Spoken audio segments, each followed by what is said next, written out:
Assalamualaikum warahmatullahi wabarakatuh. Hari ni saya nak tunjukkan cara saya nak letak grease dekat ni flexible shaft untuk mesin rumput Tanika.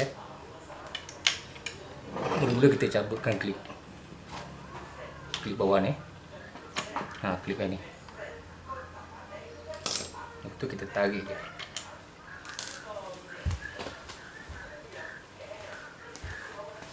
Kita tarik skru yang dekat ni, dekat sini dalam ni.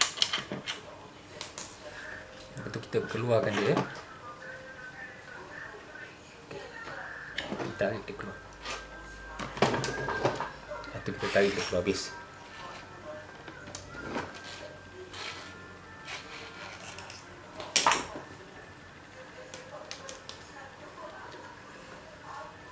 Saya pakai minyak grease ni lah, heavy duty. Tu guna berus gigi lama.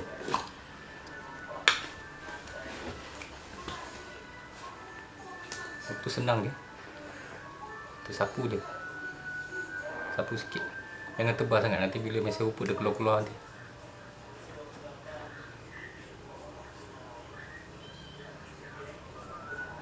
Sapu dia penipis je.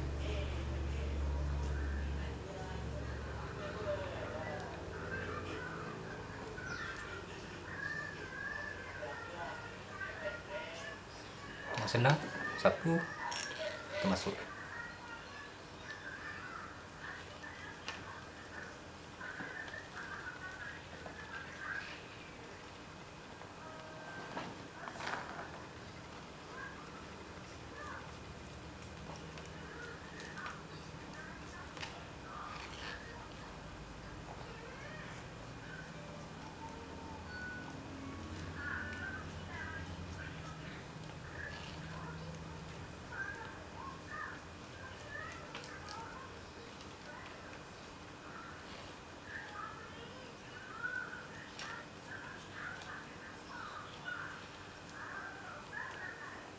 Penting lah lepas kita lanyak mesin, kita kena sapu, letak grease. Sebab nanti kalau grease ada dia panas, mesin boleh silap boleh terbakar. Sebab benda ni berputar kan.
Lepas kita dah sapu habis, kita masukkan.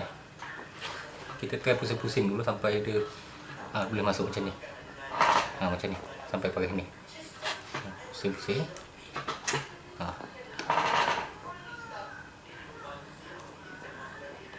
Lepas tu kita pasang kat sini pun. Macam ni. Masukkan. Sampai dia boleh, sampai ni masuk. Macam ni kan ada longkang dia kan.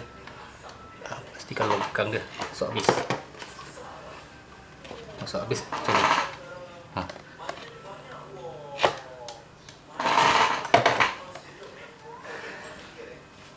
tu kita masukkan balik skru dia dan pasang klip. Okey, itu sajalah. Terima kasih sebab sudi menonton. Semoga video ni bagi manfaat kepada semua lah. Assalamualaikum.